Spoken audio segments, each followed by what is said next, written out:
All right, there we go. We're in business. All right, she yelled at us. We are recording Yeah. now. How you doing, my man? Dude, I'm all right, man. Hey. Just enjoying this lovely what is it? Thursday. I feel like all the days of kind of meshed together these last couple weeks. I feel like January was like 55 days long, and I just really don't know what day it is, but I'm doing good, man. Thank you for asking. Good. Yeah. I hated it over here because we're both in Chicago. I hated how we got hit with snow after Christmas time. Like Dude. I don't mind the snow, but like I want it like after Christmas, I don't want to see any of it. Yeah. That's just So that makes sense. Okay, so like me, when we were like scheduling this, I was like, why are we doing Central Time? Why are we doing? I was like, I swear I thought they were in Michigan. So that makes sense. You guys are in Chicago. correct. Yeah. So I went to Grand Valley, and then Braden went to I went to Calvin. So I was in Grand Rapids as well, but came back home. Yep. To the suburbs of Chicago. Calvin, huh? Yeah. Yeah. Nice.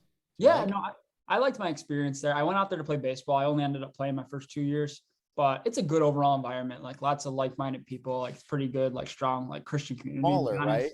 Smaller. Sorry? Right? Yeah. It's a small school. Yeah, we had like 4,000 undergrads. So like technically it's like a mid-size, but yeah, very small compared to what you guys experienced. And definitely utilized and hopped over and hung out with Omar at GV. Yeah. Sporadically to get a real college feel. We didn't quite get that at Calvin, but I was happy with it. Yeah, I liked it. I feel that 100%. I used to play college soccer in Michigan at a university called Madonna University in Livonia. And I only played my first 2 years too. And then I dipped out because I wanted to get that like college experience over it.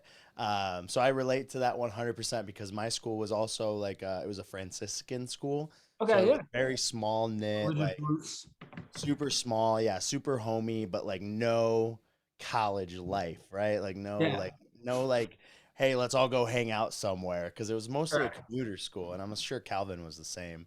It was a lot of local people. Like a lot of people literally lived at home, but yet we're around campus stuff because it was like 15-minute drive. It's interesting. Like I like to describe it as like a comfortable bubble, which is like nice in some aspects, but also like kind of got to live a little, like be in the real world some. So for sure. Yeah. It's like you're in your own little bubble when you go to a school like that, but then you go to like a Grand Valley, like Omar, and you hang out with him and you see the things he does all the time. And you're like, do I like it? Do I not like it? Like it's definitely it definitely fits, I'd say, our personalities, like Braden and I. Yeah, I'm more of a reserved person, so Calvin fit. And then that I'm more of like an outgoing person, so those schools definitely fit our personalities. Absolutely. I feel that works well then on the podcast, right? Because it's dynamic. It's definitely works out for this too, since we both have definitely different personalities, and it definitely like plays to our best with the podcast, which works out good. Yeah, that's like, so whose idea was it? Was it Omar's idea? Correct. So the whole reason like behind it was I'm a big Joe Rogan podcast. Like I love Joe Rogan. Shout out Joe Rogan. Love That's him. right. Yep. Shout out Joe Rogan. Love him. And so I was just like, I listened to his episodes all the time, and I was like, like we kind of know a lot of people, like I'm pretty outgoing. Like I could do this, just give it a try. And so I texted Braden one day and I was like, hey, like, do you want to do our own? Because I know Braden's a big like podcast listener. And so I said, hey, do you want to maybe just shoot a couple episodes, see how they go? And I think we're on to our like 22nd or 23rd. Yeah, 23rd episode. So it's going good. Let's go. That's a similar way to why I started it too. It was just like mine was a COVID project, like mid pandemic, and I was like, let's do something. And I'd just gotten into listening to like Rogan a lot and listening to other podcasts. And I was like, I could do that. I like same thing. I know people. I could talk on the microphone, and then like the one thing that I'm jealous of is having like a Braden who's like bounce things off of, That's like, I appreciate it. Yeah, I'm thankful to have Omar with me as well. Yeah, it's good to have that like second person to kind of like be with you while you're interviewing someone.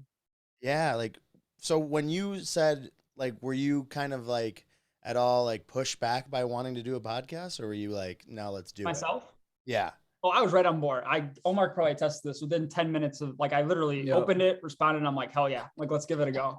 I'm somebody, so like I got really into podcasts strictly, like, I don't know, I work out a fair amount. I like absorbing information. So like, I'm not a huge reader. I'm getting better at it. Been setting some goals for myself, which I've been happy with. But I love just podcasts as a medium for information. And I've always thought like I don't know. I enjoy talking. I feel like I'm personable and I like having good conversation. I like asking good questions, but I'm terrible at all like the production things. I stink at marketing. Omar can attest for this. Like we're a good yin and yang because like our skill sets kind of match. So like my whole side of it, everything that has prevented me from doing it solo or like the idea in the past was that I don't want to like edit. I don't want to like publish stuff. I don't want to make all these graphics. But the second Omar asked me, not only are we like close friends, but I'm like, crap, Omar is actually like really good and like skilled at all these things that I'm lacking. And then it just kind of like light bulb, like, of course I want to do this. And it'd be perfect because our skill sets kind of mesh. So it's never like one of you has to do like the other's job. It's like you guys are both good at what you're good at and just put it together and it just puts out beauty. It was funny though. The first time though, like that we thought about this, because I mean, I reached out to you, you know, you were a big kind of inspiration for me too, since I know you do it. And so like trying to get it all figured out, how to get on Spotify and Apple and all that stuff. Cause I know there are like ways that like you kind of pay for that. But Braden and I think we spent like 2 hours, 3 hours just trying to do it like the free way.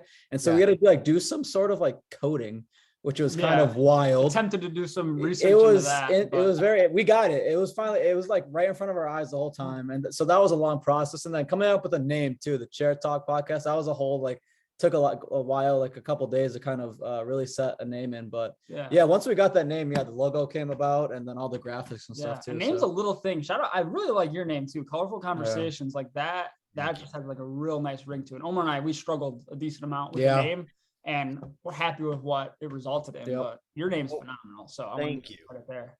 What was another option?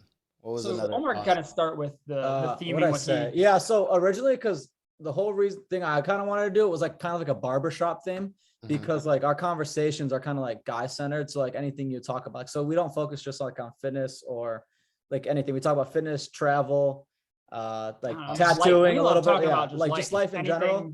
And so like anything you would talk like in a barbershop. And so I kind of wanted to go along those lines, but like none of us, we don't own our own barbershop. Yeah, so I can elaborate a little bit on that. So that was something that my thought process, like with this whole thing, we just want to be as like authentic as possible. And I know Omar has like that background, has been in that environment, but I reflected and like being self-aware, I couldn't generate that kind of perspective because frankly, I've been to a barbershop one time because he brought me. I just don't. That's not my type of environment, I guess. So like I'm thinking like if we have a name centered, So shout out Omar getting me to try it once, and it was a good experience. Trust me, I'm just like.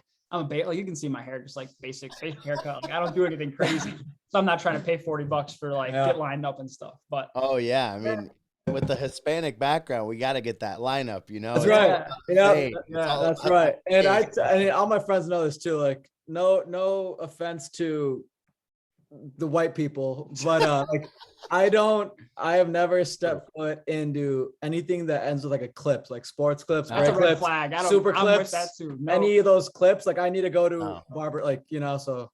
The best haircuts. I mean, I love the idea of the podcast because as you can see in your one experience when you've gone, it's just super like camaraderie. Like there's so many different things happening at once with so many different conversations and they're all different. And like, that's kind of what the podcast is. Like, you can just take that and just like, everyone's different. Like we all come into this chair and we're all different, have a different story. So it's pretty cool.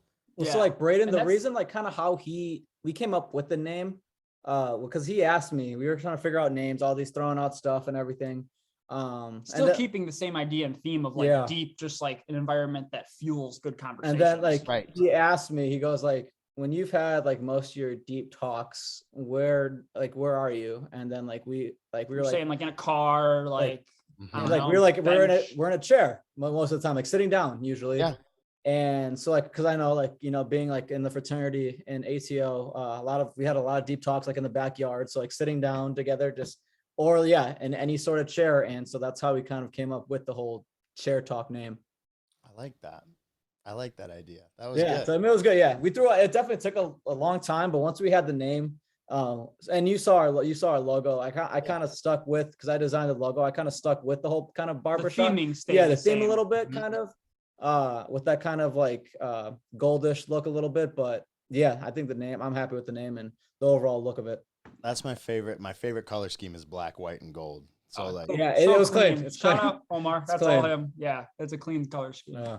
We're trying to get out hoodies and like t-shirts soon. That'd be for cool. sure, I'd rock a chair. I'd That'd be, rock yeah, a- we're right. Yeah. There we go. We can hook you up with Appreciate one. that. just a chair, nothing else around Just it. a That's ch- your yeah. logo. Just a chair. Yep. That's it. So my biggest thing when I started this thing was kind of like we say, okay, this is what we want to do, but getting to that route of what we want to do is like kind of difficult, right? Like my first 50 episodes, 30 episodes, right where you guys are at right now, like were a struggle for me because I was like, what do people really want to hear? What do people really want right now? So like kind of walk me through like what are you dealing with right now kind of in this early phase of creating something and kind of figuring it out as you go, like what exactly it is. Yeah. You want me to start off that? And Yeah. then- Whoever wants it. Yeah. So originally, so like we kind of emphasized having a structure because we wanted to be authentic but consistent at the same time. So we thought to Mhm. ourselves, like, okay, what's a feasible amount of episodes we could generate a week, like reasonable content? And we were starting with 2. And we Mhm. did at first it was just solo, like Omar and I. And On Tuesdays. as you mentioned, like Yeah. being a solo host, 100%, like a lot of credit to you for that because it's a very It's tough tough. task. But we thought to utilize since we're in this as like a joint venture that we Mhm. can have good conversation. I mean, Omar and I talk all the time and have Mhm. good dialogue. So we're like, we probably, I mean, I don't know, I'm not giving us too much credit. We probably deserve a 10-minute dialogue to put out there because I think it has value, like just in Absolutely. small doses. But the Absolutely. emphasis of, again, our message and like our mantra of the Chair Talk podcast is sitting down with guests. Mhm. So we thought to ourselves, we can do one guest episode a week, and those are longer, kind of mimicking not Joe Rogan's, I don't know, 180 plus minute ones, or like They're Right. crazy stuff he yeah. goes 7.5 hour Tim Yeah, Dillon yeah. episodes. Like, yeah, but we stick around like an hour and a half and try Yeah. to get really good, like overarching deep conversations with people. We've slowly made the adjustment. So like, It's a lot of like live and learn. Kind of like you were saying, Yeah. it's a live and learn because we did look at like all the numbers and stuff. And those Tuesday episodes was just Brady and I. They were good episodes. They were getting views, but like not nearly as much as the guest episodes. absolutely. And so we thought, and so we recently made the change, I think, as of like 2 weeks ago or something like that. We're doing 2 guest episodes a week now. So we Yeah. cut out the conversation between Brady and I. I mean, we might throw one in there maybe here, like every so often, yeah, like maybe fillers if we can't get filler guests ones, in line or but something. I mean, yeah, we're just going with the audience because I mean, our other ones, they weren't getting as many views as our guest episodes, so we were just like, let's just do 2 of those a week then. So yeah. I think it's a benefit, and it's so nice, like I was saying earlier, to have someone that you can just constantly have a conversation with, because there's always ideas in my head where I'm like, damn, I want to record a podcast right now, and yeah, I could come record down here and just babble by myself, and I do, and I love to do that, but I like the idea of just being able to bounce things off each other, because like you said, you guys have the honor of being able to have a 10-hour dialogue, no problem. I do that with my homeboy on a day-to-day basis, like that's a real benefit. But it's also nice to have that benefit too. Like if you don't have a guest, you don't have to feel that pressure to find someone. It's like, dude, you know what? Let's just record and talk about what just happened today, or hey, how you feeling? It's always nice to have that ability to record with guests and also do solo episodes or duo episodes. Yeah, it's good to kind of definitely have both of those like ready whenever we need to, which is 100%. Yeah, and another adjustment we made too. So like some of the Tuesday ones, we tried to like theme and orient similar and like hint at our deeper conversation we're having on Fridays, good. because we realized as interviewers to our guests, like we weren't giving a lot of our perspective. Like in our conversations, it was very much because we want to try to optimize the time we have with other people. So it was really getting their perspective, their take on certain things and like their lessons. And Omar and I were trying to kind of like contribute our sake of it earlier in the week. But again, yeah, we gotta listen to the people, listen to your audience. Like if those aren't heavy hitting episodes, like might as well bypass it and give people what they enjoy. So then that has transitioned into a little more free flowing dialogue, like Omar and I, not interjecting, but inserting kind of our perspective on certain concepts as well. And it's led to more authentic conversations rather than just like firing off questions. So I think it's been a benefit for just our interview structure in general. Yeah, I remember same thing when I was starting. I had, like my notepad out and I'd like write, the topics that I could talk about, like what's going on in the world. And I would always end up scripting myself. And it was, like you said, less authentic. And I hated it. I was like, I don't want to read off a script. Like even when I did speeches in college, like I was so much better when I just freehanded it and just went up there and talked rather than reading from a note card. So like with me now, I try to like not even think about what I'm going to talk about until I sit down, give myself 15 minutes before every episode. I listen to like 4 songs that I always pump myself up to. And then I start the thing and I'm like, all right, here we go. Because I love the unscripted, like very conversational approach to podcasts because you get so much more out of people. You can listen to a conversation that's free flowing whenever, but when it's like a scripted speech, like I always feel like it takes away from it. Yeah, no, I like that perspective and that reflection on it too. And yeah, I think you're spot on with it. What are those 4 songs that pump you up? Yeah, maybe Yeah. you share that Oh. with us. Oh, if you haven't shared it with yours already. Okay, so like I'm a big 21 Pilots fan. Okay. So I listened to a song called Jumpsuit off their album Trench. It's like just this like the first 30 seconds, just this heavy guitar riff that makes you just want to run through a wall. Then I listened to Till I Collapse by Eminem. Good song, classic. The classic. Probably one of the most iconic pump up songs. And then I listened to a song called Tadao by Masego and FKJ, which is like this like super saxophony, mellow, like hip hop trap beat that's super nice. And then I wrap it up with a song by AJR called 100 Bad Days. Okay, I know that song. Yeah. That's that song just makes me like happy going into the conversation. Like 100 nice little emotional kind of like trailer you leave, like get your heart pumping. Absolutely. To Eminem, just like straight face, like serious. Like that was literally like my go-to, like 8th grade. I mean, we played basketball middle school together. Like that's when you're sitting on the bus with, remember when we had the big overhead beats and everybody cared about nice headphones. Like I'd be sitting there like scrawny little white guy with Eminem, just like getting pumped for basketball. But that's a great song too. You had beats, my boy. I had Skull Candies, man. Yeah, Skull Candies. Beats, man. Yeah. I had Skull Candies, but they're Derrick Rose Skull Candies. Like they were. I still have. I'm still trying. I want to rock them, but they're small now. I want to maybe sell them eventually. But yeah, they were sick. Yeah, they were awesome. Dude, music putting you in the right mood is a game changer too. And ending with something like saxophone, calm me down. Yeah. To have some fun with stuff and just be lighthearted. Like I really like that. You gotta adopt something similar, I think, maybe. What was you guys had like a whole like music thing, right? That you guys were like thinking, I want to do music, I don't want to do music, and then like you didn't want to get in trouble with music. Yeah, it was like the intro beat. We wanted to go with like I think a Young Dolph song or something, just because he's awesome. Just absolute RIP. But I mean, with all the copyright and all that stuff. Yeah, a lot of trademarks, a lot of potential violations. You don't want any resistance as like an up and coming podcast. Last thing you want is to gain a little traction. Just shut down. Absolutely, yeah. One of the guys that we went to high school with, though, in middle school, he like is like we just had him on the podcast a couple of weeks ago. He like is a musician, and he travels around the world, and he I think he's gonna make us a beat, like an intro beat too. So that'd be cool to do. See, that's the thing. You got to get. Once you get a cool guest like that and you have a homie that would do that for you, because that's what I did. Like, Tez, you remember Montez Fenner? Yeah. He did my. Yeah, I've heard yours. I saw great in it too. Your intros made. Was an example that we gave our friend Adam. We're like, you don't have to do it like this beat, but like this is like the context where you want it to like somewhat describe what we're about. And yours is fantastic, dude. Yeah, shout out Tesmo. I mean, I made that beat actually. I made the beat last year. During February, because last year during February I did a month long of episodes where like I recorded an episode every single day in February, so 28 episodes. And I had that beat made, and then after it, when I was going to my 100th, I was like, Taz, you got to drop a rap on this beat because I think it's hot. And then he did it, and it's so sick. I'm so happy about it. Like I'll have that thing for as long as I can. Like Rogan's has his intro, I'm gonna have my intro for years to come.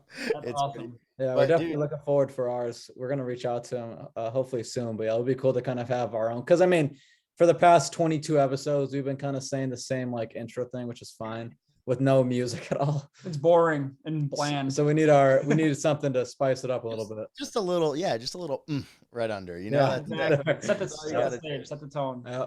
Absolutely. But your guys' guests, man, you guys have been doing good. You guys have been finding I'm sure it's just people you guys grew up with, whatever. But that's what it is. You got to just find people in your life, and that'll eventually lead to people that you don't know, and you'll interview people you've never met. But with your homies, it's the easiest, Yeah, it's also cool too. I mean, every episode that we at least for me, I think Braden can kind of speak on this too, but we like learn something new every episode. For the one that we just had, just our most recent one was like about tattooing. Like I know about a lot about that. Braden didn't really know much, and he learned all about that. And then one of our other episodes, this guy like travels all around the world. Like Braden and I mean, yeah, we've seen pictures. We could look up stuff on Google, but like getting like hearing that firsthand experience, like hearing that from our guest personally, and it's just cool. Like we're learning different stuff about different cultures and how like each culture is different. So it's cool. We learn something new every episode. Absolutely. So are you guys both just kind of like, hey, I know this guy, I know this girl, whoever, and just bring them on? Yeah. Basically, so we kind of switch off. Right when we started drafting up, like we spent, so like the original idea, Omar texted me, I agreed to it. Like we were realistic with ourselves and gave us, all right, we got to plan these things out. We got to like know what topics we want to hit. We generated a guest list that was probably like 20 people long. Like we've already gone through and we've been adding as episodes go down or as people interact with us or we know that listen.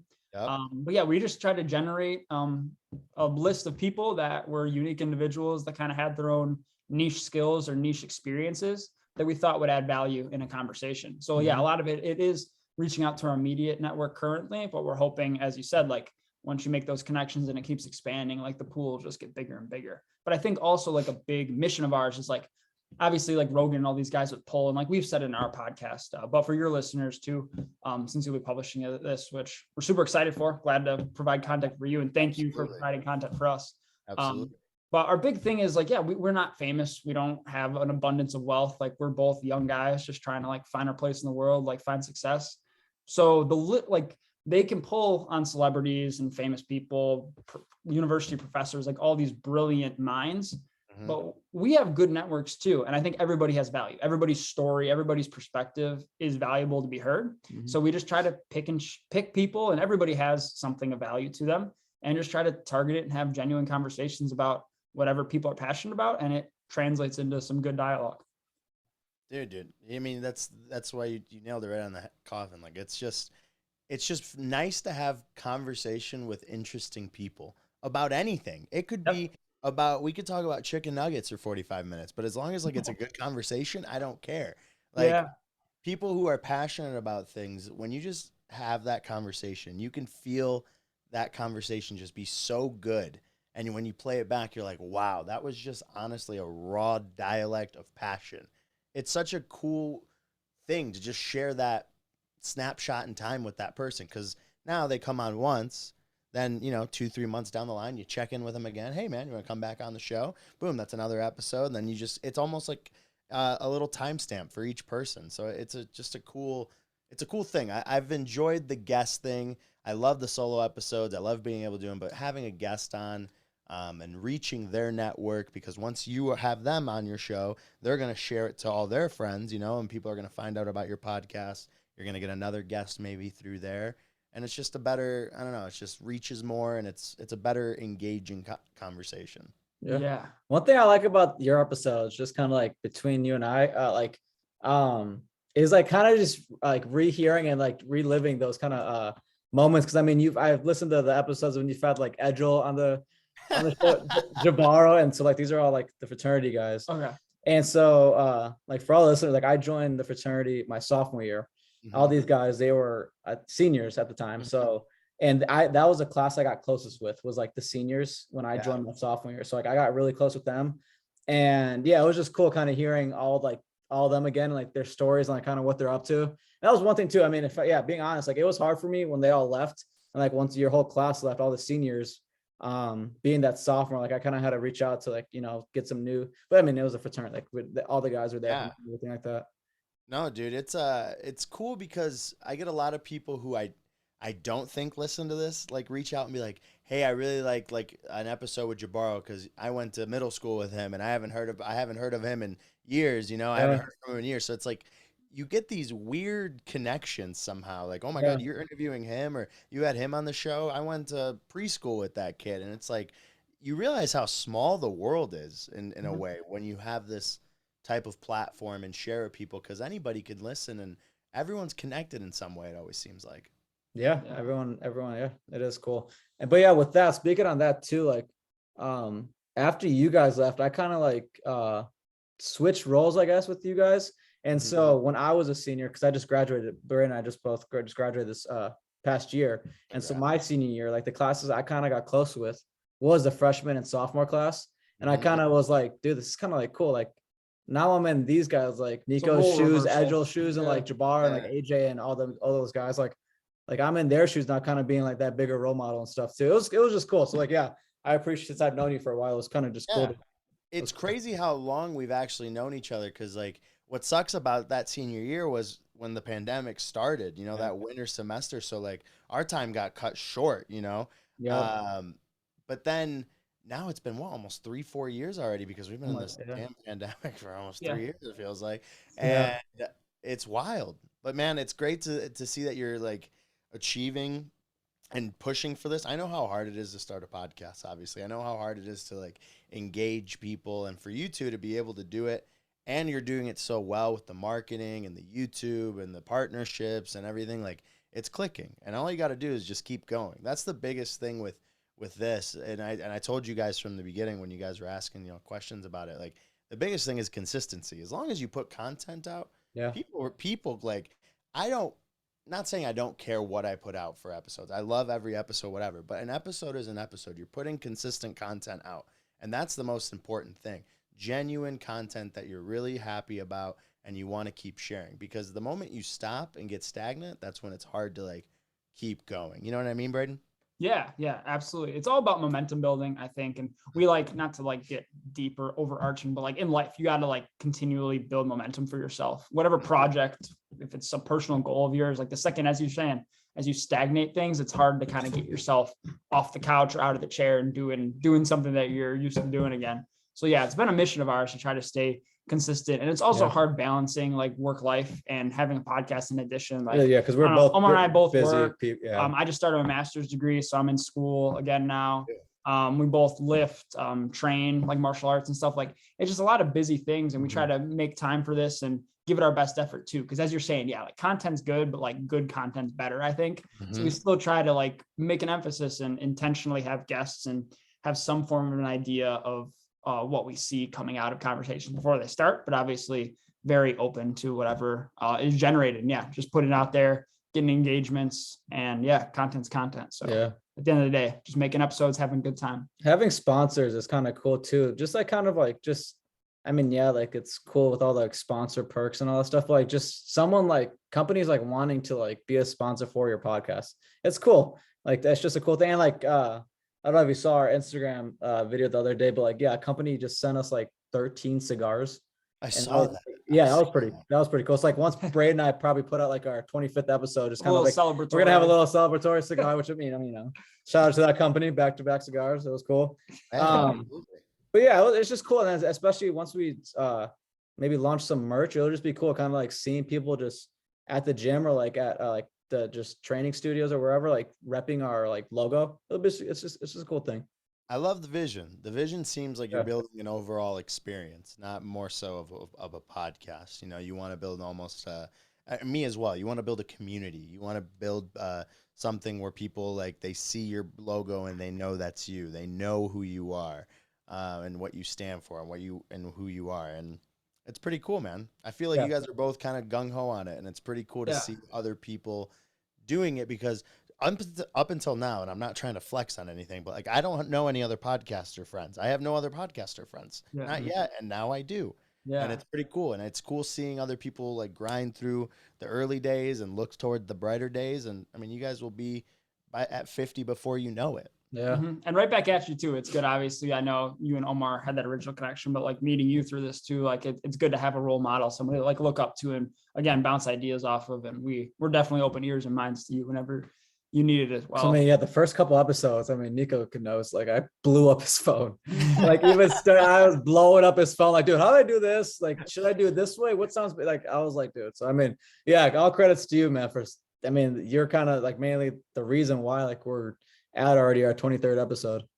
I mean, first of all, thank you. I really appreciate that. I'm not good at compliments at all. So thank you. It's cool just to see, people be passionate about something. And I love to surround myself around people that are passionate about anything. I don't care whether it's school, lifting, art, music, whatever. As long as you're passionate about something, I'm interested in like you. I'm interested in your life. I'm interested in who you are and what you stand for and what you want to do. And I think just having people that you surround yourself with, like having your tattoo artists, people that are creative like that, having people who travel a lot, people that inspire other people.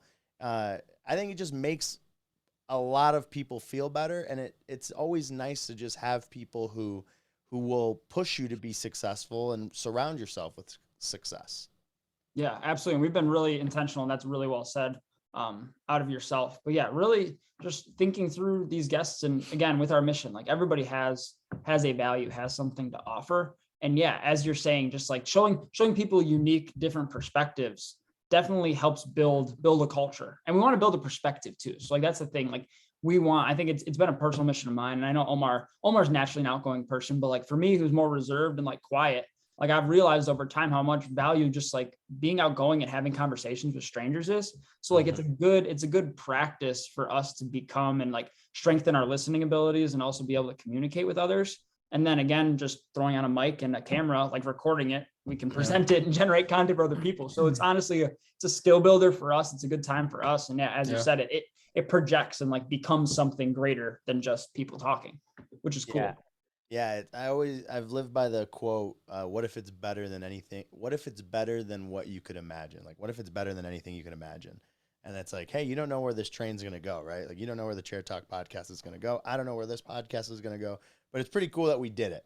At the end of the day, it's pretty cool that we started it, that we're doing it. You can look back in like 10, 15, 20 years and be like, yo, like, remember we did this? It's a part of history, it's a part of time, and it'll never go away unless, Spotify, Apple, everything shuts down one day, which it might. And it's just cool. And I'm just happy to have a platform to, even if it just gets me out of, on a routine and just being able to have a quote unquote forced conversation with someone for an hour. It's a cool thing, man. I've gotten a lot of, I just did an interview the other day for a company, and I put it on my resume that I have this podcast, and that was the first thing they asked me about, like on the interview. And I was like, man, like I didn't know that was a good thing or a bad thing, but they're like, no, like that's incredible.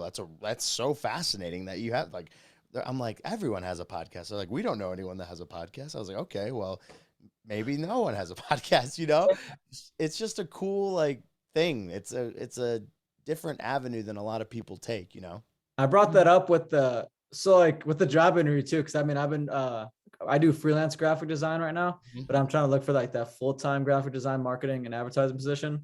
Right. I had an interview a couple of days ago, and they're like just talking, and they asked me a question. They're like, "Have you ever used like Excel before?" And I was like, "Oh, like that's what we use to schedule and like do all of our like planning for the podcast." And then like they're like, "Oh, you have your own podcast?" And I was like, "Yeah." So it was cool. It was just like cool, and they really liked that too. So I'm like, "Yeah, who knew?" It's a conversation starter. It is, yeah. And for us, it's this way with a lot of things in life, but like when you're passionate or involved with something, you kind of don't give it credit. Like it seems easy to you, like what you're best at or what you're most gifted at or what you're most passionate about. You don't give yourself credit for it. And I find that in situations, not that we are deserving of any credit, you yourself, Nico, or Omar and I, but like, yeah, in conversations, like it comes up and I don't know, I'm at the gym and I'm like, oh, I gotta go shoot a podcast episode. And they're like, people like look at me like wide-eyed, like you have a podcast? And like, to me, it doesn't seem like anything. Cause like, it's just something that's become a routine of ours, and it's something that we do and enjoy. But as you said, to other people, like it's something super unique, special. People get intimidated by it almost because, like, I'm sure a lot of, as we said, everybody has a value, everybody has a story. People, I'm sure, if you've ever listened to podcasts, you're thinking to yourself, I could do this, like I could do this, but something stops a vast majority of people from taking that first step. And that's why I think people like you deserve a lot of credit. And like I'd like to think we're on the right train, as you referenced by we got on the train, we gave it a shot. And we're having a good time with it. But the train is moving. All you got to do is try to get on. That's it. You just got to jump on. That's a tough part. We did talk about that in a couple episodes, like kind of like just being hesitant of like literally anything in life. Like if you want to start your own business, start your own podcast, start your own clothing brand, start your own website, I don't know, whatever it may be. Like people have that vision. It's just they're too afraid to kind of take that leap of faith because they'll like either get judged. I'm sure there's people like, I don't know, people we went to high school with or whatever, like they're like, oh, they got a podcast. Like, I mean, we got a lot of people who like us. So like, who cares? Absolutely. And like, it's just like taking that like first step, like that's what really scares people. And so like, I mean, yeah, like at first, like Brady and I, like in my mind before I reached out, I was like, okay, like what are people gonna think? But I was like, you know what, like let's just screw it. Let's put out a couple episodes, and now here we are. So Yeah. Yeah. It's an idea, and you got to manifest it, and you got to do Yeah. it. And if you Yeah. don't do it, then nothing happens. It's just an idea. And you're always going to have those people that are, I've met people that are just envious of other people's success. They don't hate that person. They like the person, but they're envious that Yep. they're doing something that they're passionate about. And those are the people that like I try to like, yeah, if I sense that in any way from Hey, anybody in wait. my life, immediately I push it away, because like I just get that sense, because I need people that want to listen to this because one, they like the person that I'm talking to, or B, they like to listen because it's me. And whatever it may be, I'm honestly thankful that they're listening to begin with. But those people that, want to pull you down and say, oh, whatever, like it's just a podcast, like they don't know the hours of work it puts into doing this, and scheduling, and dude, tracking people down for an hour out of their day, especially at our age now in our 20s, it's like impossible, so it's a grind, dude. And a lot of people just are intimidated by that, like you said. Yeah. And something I wanted to stem off of Omar's comment about just like jumping on that horse and just like giving things a shot in life, no matter what venture. I was listening to a podcast while shoveling. I mean, we got a decent amount of snow the other day. So I was just listening to a podcast, and there's this cool like perspective shift. Like everybody knows the ready, aim, fire, like for anything. I don't know, shoot a basketball, shoot a gun. I was listening to a mentorship thing, and they flipped it around. And he said, instead of like ready, aim, fire, it should be ready, fire, aim. And he kind of went and explaining that like the aim part is where people hesitate. It's where people get caught up. And like in a modern world with like a lot of technology, a lot of things that like aid and make things easy. Cause he was talking about back in war times, like before guns had sights, like people had to shoot and adjust off of that. He's like, but that mentality, that's how you should tackle life, because especially at a young age, like you can afford to miss the first shot, but you're not going to know where that first shot is aimed or where it's going to fire until you pull the trigger. Not to make too many gun references, but like in reality, like you take that first shot and you make an adjustment. And then you take that shot and you make an adjustment, and you get closer to your goals. I think so many people get stuck and hesitant in that aim phase, because like perfection also is another piece of content that I listen to. Like perfection is people's enemy, because people want to wait on things and make sure everything's perfect. Well, nothing's ever going to be perfect. And people use perfection as an excuse to just fail and just give things a shot. And failure is necessary. You got to learn through mistakes. And yeah, it's something that we obviously all understand, because we're doing something that you fail at first. Like we're still in a very like rough phase, even though we're happy with what we're doing. Like obviously gonna keep getting better, and you're still growing and improving and doing a great job. But yeah, people just don't be too afraid to fire right away and aim and adjust afterwards. I love that, because I try to live my life like that, and I try to surround myself with people that have that same mindset, because the biggest thing that I hate is when someone doesn't try because they're afraid to fail. And it's like, you have to, well, I had an episode a while back, and I was like, expect to fail, but plan to succeed. Yeah. And it's like, you have to just expect that you're going to do trash, like you're going to be bad at whatever you're going to do. You're not going to be a good musician when you start off. You're not going to be a good content creator, a good TikToker, a good podcaster, whatever it may be. But I know a lot of people nowadays who it's like, I want to do something, and I'm like, great, go do it. I'm motivated. I'm excited for you. And then they start it, and then they don't get the perfect viral response that they're dreaming about, that they didn't go overnight success, and they shut down completely, and they never do it again. And it's like, you have to just keep going. Just see where you missed with that shot, aim again, shoot again, and see where it goes. And if that misses again, hey, well, you got to get a new gun or something. You got to get something. You got to get a better something. And it's you never know unless you're shooting shots, though, right? Yep. You'll never know unless you're trying. What did Michael Scott said? He's like, Michael Scott said 100%. You miss 100% of the shots you don't mistake, or something like that. He always mixes up phrases from what they originate. Right? I just restarted The Office last week. I'm on season 2. Oh, dude. I just restarted. I think this is like my 4th time going through it. But yeah, it sucks that they took it off Netflix, because they only have it on Peacock. Yeah, they took it off last year, 2 years ago. What? Yeah, they took it off like December 31st. Took it off. It was either last year. Yeah, so it's on Peacock now. And so how they do it, they only have the first, because I think there's 9 seasons, something like that. They only have the first 4 or 5 free, and then they make you pay for like their premium plan. What? Oh yeah, You they're starting. pay Yeah, for The Office? they did that for Parks and Rec too. They took it off Netflix and then they moved it over to Peacock. It's time to invest in the DVD sets, I think, Bro, for what? longevity.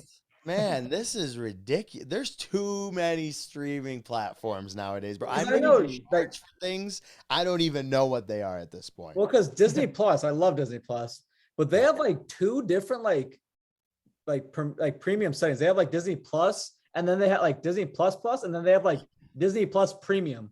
And I'm like, Premium plus plus. Yeah, Premium Plus Plus. Because like I forgot, like I All think the tiers. right when Shang-Chi came out, like because I mean, one of my friends had like Disney Plus, like Plus, and then he was like, "Oh, let's go watch Shang-Chi," and then like, then we clicked on it. They're like, "Oh, you need Disney Plus Plus Premium." We're like, "What the hell, dude?" What? Dude, like Netflix recently, like within the last month, just went from like $15.99. Yeah, I was like, I didn't even know it was $15.99, but now it's $18.99, and I'm like, when was it not $9.99? Like, it's so crazy. There's just like too many, and now they're tiering everything, so they're hiding things from you. Netflix has ads now for some reason if you don't pay for the ad-free one, and it's like it's too much content. Me, I like to watch stuff, but like there's so many options that I get so overwhelmed. Yeah, Netflix is interesting. Is like I'm a financial student, not to bore people. I'm not going to go on too far. No, I love this type of. For them, yeah. So like they were looking. I forget when they did their Q4 earnings. Like that's when they had a little bit of a hesitancy because their viewership didn't grow at the rate that they expected, and to combat inflation and also their reduced growth rate of subscribers. That's where the price increase came. And like it's hard because like you want things to stay competitive, but like they know, like they're basically testing the waters. Like how much can we charge where people are willing to pay before they drop us? And like Netflix is pretty addicting and like has a lot of value for people's life. So like I wouldn't be surprised if they rate hike once again, especially I mean, it's a balance sheet at the end of the day. Like they just need revenues, they need profits. And if people are willing to pay an extra dollar, like for the millions of subscribers they have, that's millions extra dollars that they're making. Really, like it's hard from our perspective as like users, but from like a business sense, like I don't know. I don't know why you wouldn't do that, to be honest. Oh yeah, they're gonna keep going. Yeah, like they could have done this 5 years ago and people would have done it. Like they're just kind of, like you said, they're not getting as many subscribers, and now they're just like, well, you guys are gonna pay for it anyway. Yeah, they're getting kind of interesting too with their business plan. Is that they're morphing a lot into their own productions. So instead of contracting, like paying to have TV shows or movies and productions of other players. Like obviously Squid Game was like a huge original production. Hellbound was another really good show that I watched on there that kind of like, it's interesting because like all the like South Korean actors, like it's like the same group of people. There was like, single cast members like the same. It was just a different show. And it was like kind of wild to me. Yeah. But like they're putting out such good original content that's part of their business models. They're trying to become more self-dependent on themselves. So then maybe if they can eliminate fees of paying other sources to publish materials,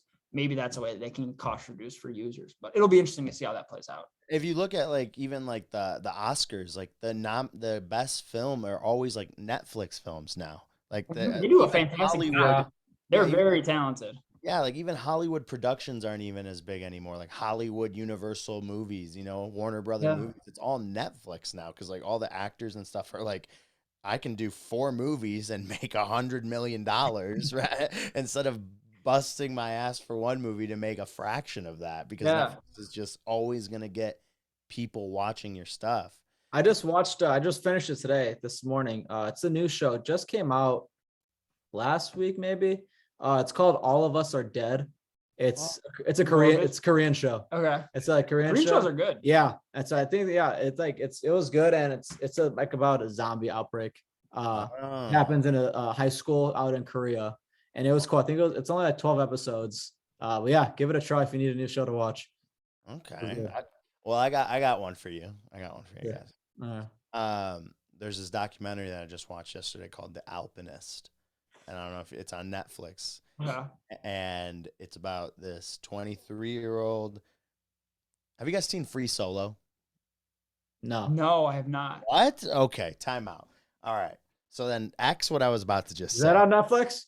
Yeah, I believe so. So Free Solo is one of the most craziest documentaries I've ever watched in my life. I've watched it 10 times, no lie. It's about this guy named Alex Honnold, who's a climber, free solo climber, meaning he climbs rock with no rope, just his hands. They don't Nothing got it else. on. No, it's not on there. Well, I'm sure one of them has it. But you got to watch that. And then after that, you got to watch The Alpinist, which is basically the same thing, but about a guy who climbs like ice. And it's like nuts. I've heard the free solo story, not formally. Is this The Alpinist? Yes, that one. Yep. You have to watch that first one to watch this, or no? No, they're not related, but they're similar. They're not related, but context. No, those guys are wild. That's so crazy what they do. Yeah, that's. Would you guys go skydiving? That's something I want to do. 100%. 100%. I'm deathly afraid of heights, so like I definitely have like a panic attack. But like, just close my eyes and just falling out. I feel like it'd be a good personal growth experience. What's up? How afraid of heights? Like very okay. For me, it's not as much as a visual thing, but it's like free floating space. So like, have you been to Chicago? Yeah. Have you been up to the Sears Tower? How you can go on like the sky deck and like step out? And it's like glass. Okay, so if I tell myself like it's secure, there's no way I fall out of this, I'm totally cool. Like I don't get shaken by that at all. But like if it's like a railing and there's like any chance that some person can like bump me over the side, or like if I'm like looking over a canyon, as long as if there's any chance of me descending from the height I'm at, I freak. But like if I'm like strapped in or like glassed in, like it doesn't faze me. What about skydiving then? So I mean, skydiving would terrify me because I'm in a plane like, oh, I'm cool. That door slides open, you walk up and you're just like. There's some chutes that don't open either. I've heard stories about that. Don't say that. Don't say that, dude. No chance. I don't even. Oh, dude, that would be the only thing I'm worried about because it's like I would die like of a heart attack on the way down. Like 1,000%. Because like I've heard like stories and like read articles like people like survive like if they like hit like a tree or something. I'm like, how is that even possible? But lighten the fall. I guess so. Yeah. I don't know. What about you? Are you a pro skydive or anti skydive? I don't mind heights. I do get the free flowing space though thing because. Have you ever been to the Grand Canyon? Either of you? Not. Okay, so Grand Canyon is the most insane thing you will ever see in your life. If you ever get the chance to go see it, do it. It will take your breath away because it just looks fake. It can't even describe it. But when you're walking along it and you get to a point where there's like a canyon and a ridge and you go off the rocks and you go sit on the rocks, I get terrified because it's like, what if I just fell? Like, what if I just slipped? You know, like I could fall. I'm clumsy. But like if I'm in a box, like you said, in a glass case, or if like a roller coaster doesn't scare me. Yeah. Stuff like that. That doesn't bother me. But the idea of like human error bothers me. Human error bothers me sometimes. Correct. Like, and then once you get in your head, like you're more jeopardized of making that error. Like it's just a whole head game I don't like playing with myself, and I'm aware of that. So I like to avoid. How about have you ever been to Vegas? Oh, I'm going to Vegas next week. I love Vegas. Vegas from here is only 4 hours away from Salt Lake City. So have you ever been on the Stratosphere? No. So they have this on the Stratosphere. They have roller coasters on top of the hotel. Yep. There's this one. So it like extends. It extends off the building. Yeah, no. And so me and my dad, we sat right in the front. You did it? Yeah. And so like you're at the edge. And so like you go out, here's the edge, and then it just goes boom. And like you like just drop, but then you stay here. And then like you go up and down, up and down. And dude, it was wild. And so I mean, like it was cool, but like the best part was it was at nighttime, so like you got to see all the lights. And then here's this one. There's another one. So like it's like it spins you around. So like my friend did that one. Yeah. That looks and wicked. so so they bring you out and then they spin you. You did that one too? Yeah. So we did that one. Thrill seeker. So I love I wasn't old enough because I went when I was in middle school when my parents got married over there. Flex. And so yeah. Flex. But they just added like a where you could like bungee jump off the Stratosphere. Yes. I couldn't do that because I was like I don't know however middle school was. Yeah. But yeah, if I ever go back or when I go back, I want to do it 100%. 100%. All right, maybe if we're ever in Vegas together, us three, we gotta do Yeah, it. I'd be down for that. That'd That's be one sick. thing. I have to be influenced. Like I told myself, like it would take a really close friend or like a serious yeah. girlfriend to like get me in an airplane and skydive. Like I'm not gonna decide next weekend to do it on my own. Like it takes outside influence, like from friends. But again, yeah. So it's a good bonding experience. I feel like you're getting terrified and going through something scary together. One It thing builds character. we talked about this in a couple episodes ago. One thing I would never do, and like people love, is swim with sharks. I would I never, get that. I would Really? never do that because like, well, it all depends like what kind of shark. Like if it's just some little dinky, like okay, it's fine. I think. But like a great white or whatever, like no, I'm not going. How near was your experience, Nico? Like where did you do it? What type of sharks were Yeah, you with? no, Were you with I people? was. It was no great white. I was snorkeling in Punta Cana on an excursion. All right. Okay. I was. They were just under me, and I had like a bag of wet bread, and I was just like, sprinkling it, and they'd come up kind of close, but if you flapped your feet, they'd swim away. Okay. That was my swimming. Like, yeah, I would Yeah. I would Hey, do it's still you can that. say it. You're not lying saying it. I You would swam do with that, but sharks. like no, like when they like bring you out to the middle of the ocean, like in a cage, and like you Yeah, just no. see huge ass shark. Like, I'm not doing that. Like The ocean is the scariest thing on the planet. Like, yeah. I think the ocean is more scary than space because, like, at least space, it's like away, right? It's like up there, and we don't really know what's there, or we kind of know what's up there, but we don't know anything about the ocean. We've explored like less than like 2% of the ocean. Like, Yeah, it's We so know it's more big. about the universe than our own ocean. Yeah, the ocean's like wild. percentage wise, which is wicked to think about. yeah, dude. There's this show on Disney Plus. I don't know if it's Disney Plus or whatever. Or But- plus yeah, premium. no. I don't know what subscription you got, but it's on mine, and it's this Will Smith show. I think it's called like Is it his newer show? it's like One Big Earth or like one Yeah. something like that. He has an episode where he goes like to the bottom of the ocean in like a submarine, and I couldn't watch it. I was like my hands were sweating, dude. Really? Because it's just black down there. Like it's It's just dark. yeah, It's you can't see anything. anything. All those creatures down there are just Yeah. wild. Yeah, that's my biggest fear, I think, is like getting lost in the ocean. Yeah. Did you ever see that movie? It came out a while ago. Like maybe a couple. I don't know. It's called 47 Meters Down. Yeah.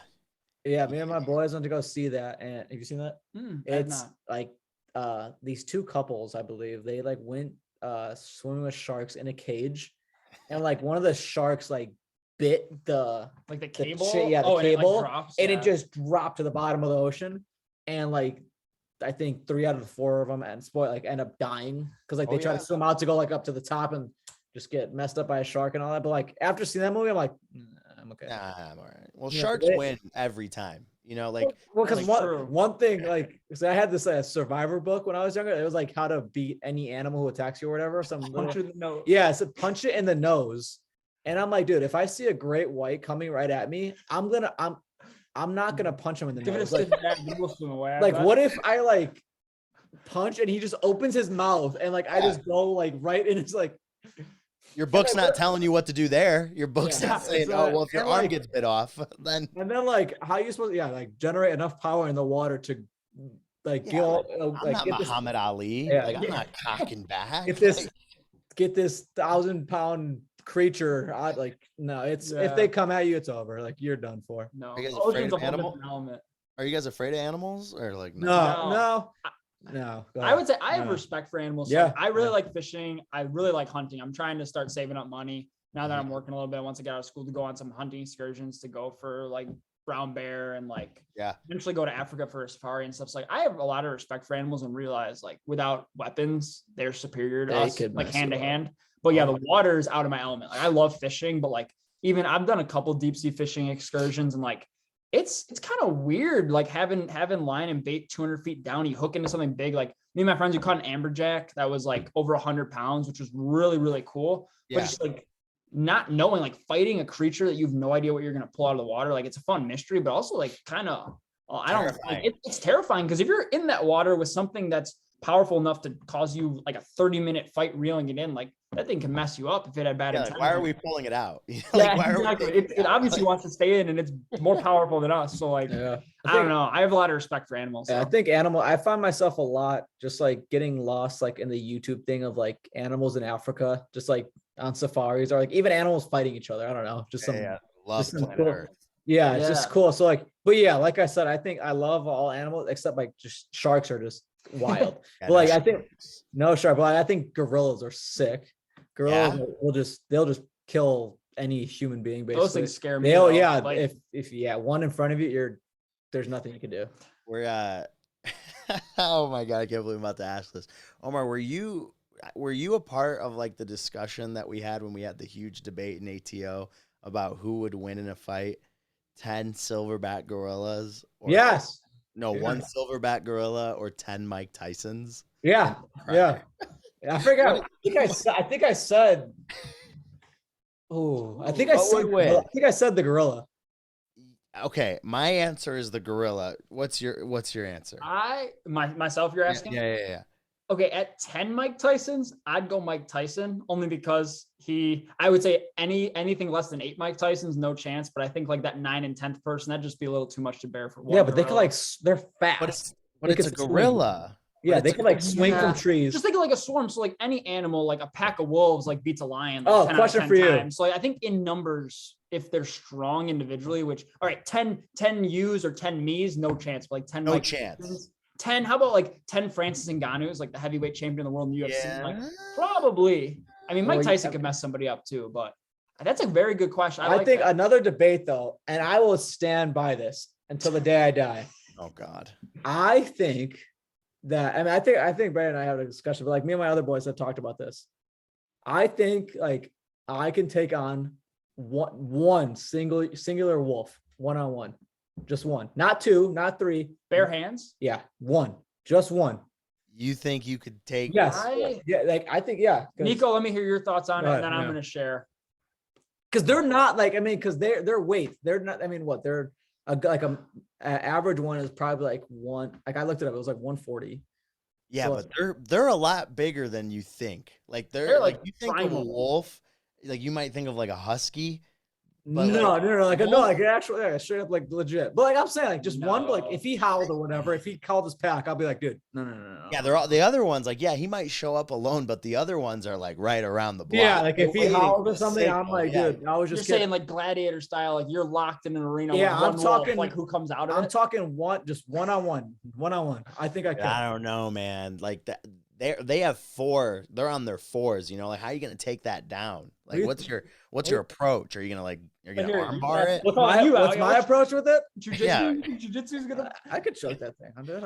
I mean, yeah, all you got to do is get behind it. If you can get a choke on it, I mean, it's over. But like, it's a wolf, you know, like they're gonna, you know, they're gonna like, Yeah, a lot more like- aggressive than that. Yeah, they're gonna. What do you think? I won't go into detail about it because it is like a morbid kind of sad story. The woman survived, but I firsthand witnessed a dog attack just a month ago, and literally she almost died getting attacked by 2 Rottweilers. And like I respect dogs, but after seeing like how much damage they can do, and luckily somebody with a gun had to intervene and like take care of the dogs. So like obviously a human with a gun beats a wolf, but like just seeing their primal instincts, like those dogs, like they just like flip a switch, and those are domesticated, like house raised, like bred animals.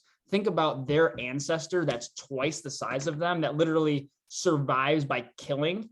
I don't think maybe like a trained person with like a knife or like a sword or like some form of John Wick. So yeah, like like an assassin. If you put like a knife blade in his hand, maybe he gets a piece of him. But like, I just don't see 51 to 120 pounds is the average. No, come on. I've seen No, wolves that are like I just looked it up. 200. I just looked it up. Oh yeah, what species of this? Yeah, man, wolf. no chance. Yeah, I mean, yeah, okay. I've seen wolves that 50 literally to 120. I would just no She said, "I'll flick it." a 50-pound wolf coming. Come on. I wolves don't think there is an animal that I could like square up with. I don't think I went like a deer. carnivore. Yeah, like obviously like a deer or something like you Yeah. could just piece up. Eat a But platypus's ass all day, but like, A lion would be terrifying. yeah, like no chance. Like a kangaroo, even no Oh chance. no, like God, no, Yeah. those things would. Australia terrifies me. Like I might have the opportunity to go to Australia sometime later Ooh, this take it if year. you do. That'd be Yeah, sick. that's awesome. But like Australia terrifies me. Like they Everything got wants to kill you there. the Everything. kangaroos will kill you, spiders will Would kill you. mess you up. Scorpions, Bro, the snakes. spiders out there are like they're like this big. Like Yeah. there's there's a spider out there called like the I want to say it's like the something wolfsman spider or something like that, but they're like this big, right? They're huge. And they're like one of the leading causes of death in Australia, not because they're venomous, because they just scare people. Because what they do is, since Australia is so humid, they hide in like dark areas and they hide in people's cars. So like when people are driving this giant creature And and then yeah, and then flip and then dead. oh my goodness. Oh So my they God. indirectly kill them by just Yeah. inducing fear and causing And the accidents. spider probably lives and probably just goes It about just its crawled day. out afterwards. Yeah. Just goes into oh, another car. Yeah. She's like a it- parasite. yeah, and then Kills the host and moves on. snakes, no way. Like Yeah.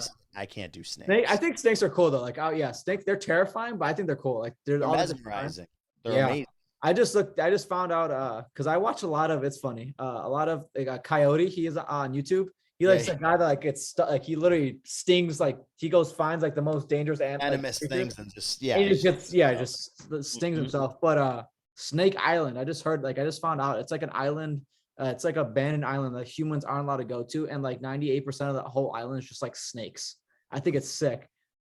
But yeah, I would, yeah, God no. But There yeah, was- coyote's wild too. I don't know how we could just go up to like a bullet ant or whatever they're called and just like have it sit on your arm and you just Yeah.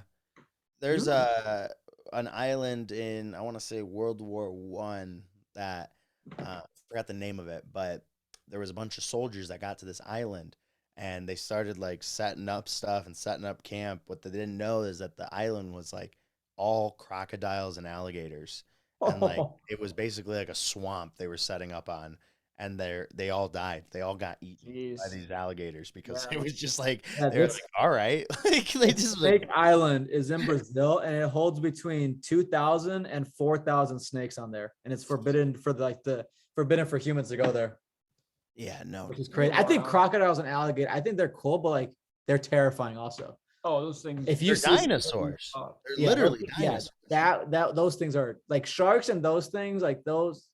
No, I was in Florida a couple weeks ago, and my dad lives in this like condo complex, and we were just on a walk, and there's like obviously water everywhere in Florida, and he has like this little pond, and right there it's just a croc sunbathing, those things are and, wild. and he's like, and I was like, are you not like, isn't this alarmed or terrifying? Yeah, concerned? like Yeah. yeah, we have our dog like in the house, like isn't this? And he's like, no, I mean this is just like a normal thing. It's like seeing a robin in Michigan. You're like, Yeah. what? Yeah. Like it's insane. I'm like, dude, those things are literally deceptively fast. First of all, they're so yeah. fast, and they're dinosaurs. They're not even from this era, and it's wild, dude. No, them Almost surviving crazy. through everything too. Like, yeah, I they're think one- literally prehistoric, and I think Yeah. that warrants a lot of respect. One thing that's cool too is like one of the most dangerous animals are hippos, and like Yeah. you just look at them, you're like, oh, this thing, but like they like those videos on YouTube when they just eat like a whole watermelon, just like They'll do it to your head. Yeah, your whole Oh, body. Yeah. Yeah, I'm pretty sure they kill the most people Yeah. in Africa out of every animal like combined. Like even like lion attacks and like crocodiles and stuff. Like it's some like crazy stat that you wouldn't 'cause think. they'll But like crush look at this. So they're like crazy. some crazy scientists aggressive. just put out the anatomy of a hippo, like under its fat. And like this thing, I don't know if you could kind of tell, Pure but this thing muscle. is just pure muscle under there. Rock. It's a rock. Yeah. It's a Yeah, pure so, like, freaking rock. Those things are wild. And they're fast too. Oh, Those yeah, things they- can those- haul. yeah, in those the things are water too. fast. Yeah. They're fishes. They're like giant fish. They can Yeah, you just see them at like dive. zoos and they're just like skipping and prancing in It the can water. run up to Yeah, they think they're all innocent, like nice, but it can run up to 30 miles an hour. Yeah, no chance, dude. Yeah. If you saw that No thing coming at chance. you, oh, you That's just gotta try to like Euro step it, just fake him out. And just, Yeah. Yeah. Yeah, just like sidestep it, like lay it, I guess. But he'll just Those are crazy. Like so animals are- cool. They're sick. I met a dude this past weekend who in Phoenix when I was there, it was like rodeo weekend. Like there's tons of rodeos, and he's a bullfighter. and Ooh, like that's cool. like a cowboy. Like this man's a full on cowboy. And what he does is like when the bull rider is on there and he gets thrown off, his job is to wrangle the bull and like to Oh, he's one of like the clown. They're called like rodeo clown, clowns. rodeo Like, clowns. Yeah. Like those guys are. yeah, that's what he does. And I'm like, dude, do you? And he was like describing it to me, like you said, you know how like when you describe a podcast, you're like, whatever. And people are like, wow, that's incredible. This guy was doing that. He was like, yeah. And I just, I have to grab the bowl and, like sometimes it flips you up in the air. And I was like, do you hear what you're saying right now?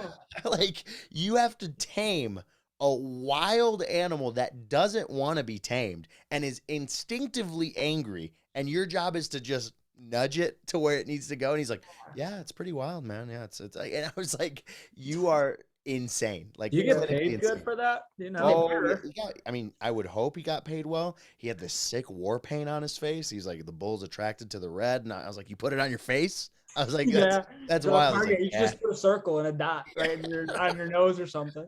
I did. I was like, good for you. He's like, yeah, you got to come out sometime. I'm like, I'm good. I'll be in a suite. Put me in a suite. I don't want to be anywhere near the bull.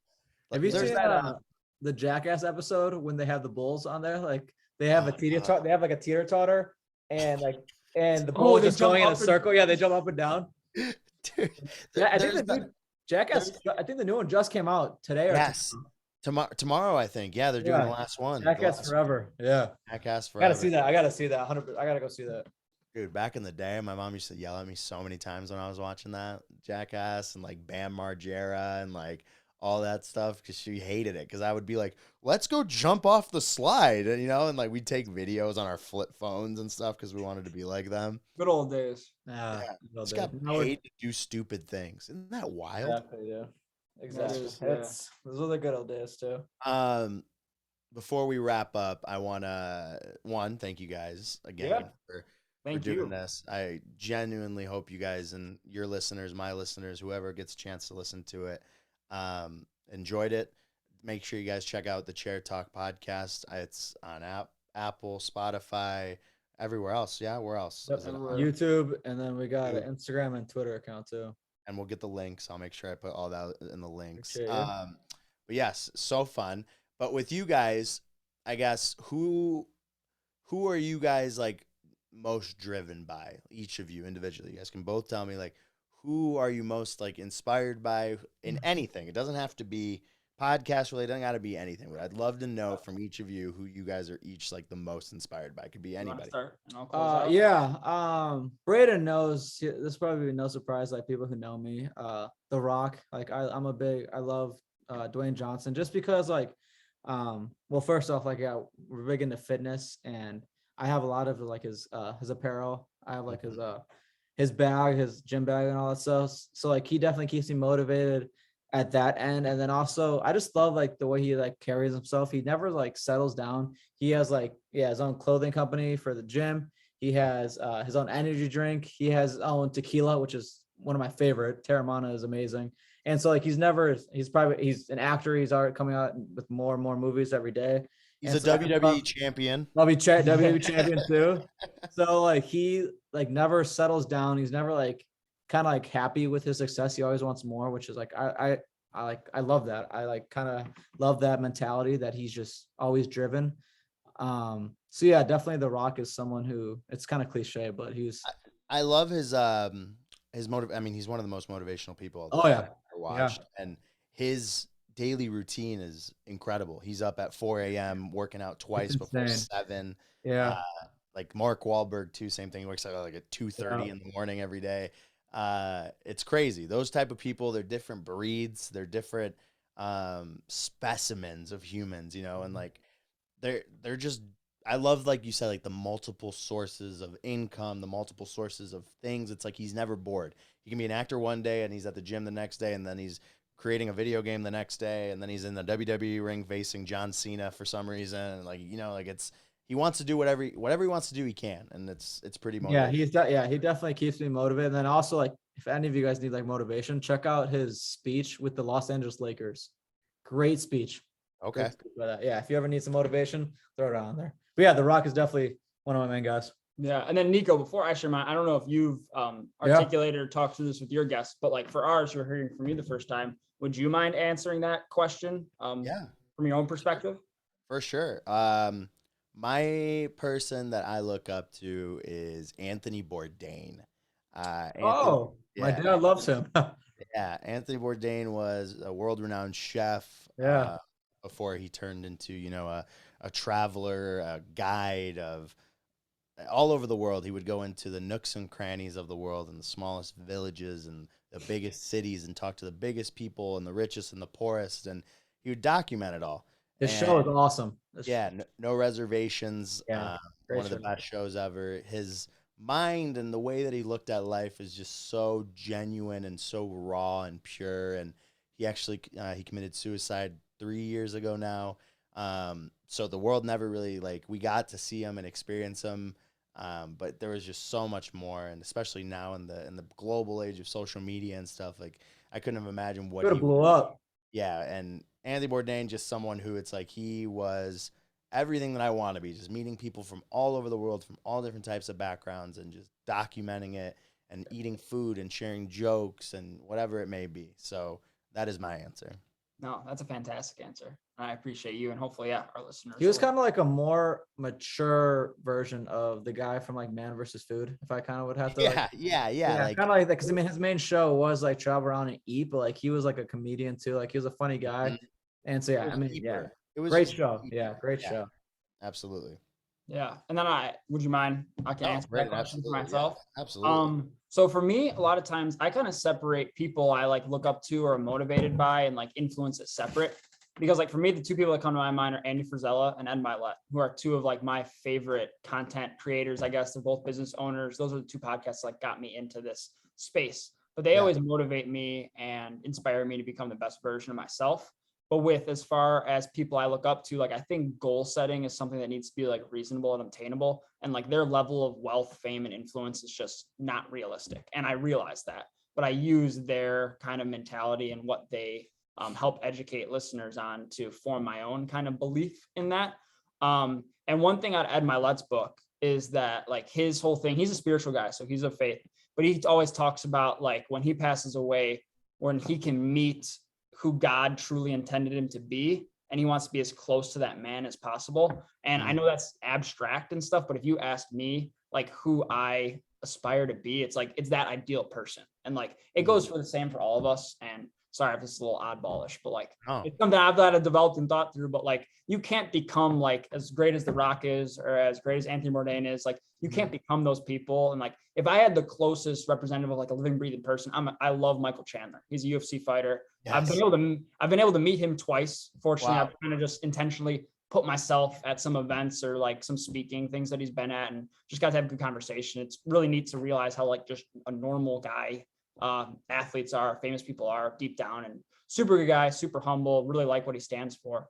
But beyond that, like extrapolating it, like all the traits that he carries, all the traits that Andy carries, all the traits that Ed carry, all these people we look up to, like if we can just take bits and pieces and try to build the best version of ourselves and kind of envision that if I make every decision the way it's supposed to be made for a greater purpose and like your calling, that's like your top, your apex being. That's who I try to aspire and like look up to and think to myself, like, I want to get as close to as good of a person as influential a person as I can be. So Absolutely. I mean, that was beautiful. I mean, that's the most important thing is finding, who you really are meant to be, and it's going to come through, a lot of trials and tribulation and a lot of, back and forths and going backwards of life and stuff. But if you just keep grinding and you keep trying to find that best version of yourself, I think you truly will. Matthew McConaughey once in an Oscar speech, like he got up there and he's like, I live my life every day. Like I have three things, like someone to look up to, someone to look forward to, and someone to chase. And it's like, he's like, I look up to God. I look forward to seeing my family and being with my family. He's like, and the person that I chase is myself. I chase my 10-year self. Mm-hmm. That's who I want to be. Every time I get out of bed, who am I chasing? I'm chasing the guy 5 years from now. Yeah. I want to be whoever that person's going to be. And I think when you look at it from that perspective and you're able to like continuously chase that better version of yourself, one day you're going to get there and look back and go, man, that was a marathon, but I made it. and that's who I truly am. And I think that's what's the coolest thing about my platform, your visions for your guys' show, and my vision for my show. Being able to share it with all different types of people. We all truly believe that everyone has a purpose, everyone has a story, and everyone who wants to share it will come on and share it with us. And we're fortunate to be able to, provide that platform and outlet for a lot of people. And I'm looking forward to, seeing what the Chair Talk podcast takes off and becomes. And I'm curious to see what the Colorful Convos podcast becomes. And we'll be, hand in hand to see together where it all goes, boys. Yep. Absolutely. Yeah. And for our listeners, make sure to check out Colorful Conversations and give Nico some support. Been a great influence on us and a great influence to all of his audience. Mm-hmm. So feel free to join him. Yeah, this is an awesome episode. Thank you for having us on. I'm sure all of our listeners will kind of love to hear your story too. So yeah, I mean, this is only the first one, right? That's right. Yeah, we'll probably have multiple of these. So. Yeah. I'd love some check-in conversations at some episode marks, or just from time to time. If you ever need somebody to chat with, Omar and I know we're both always down for a good, colorful conversation. I'll be in Chicago in June. Okay. The first week of June, doing a gig there. So you guys can come to that gig, and then we could go back and then record a podcast. Yeah? That sounds like a great plan to me. Let's meet up then. There we go. It's a date. There we go. Put it in my calendar. Yeah. Thanks, boys. I really appreciate it. All right, my guy. Have a good one.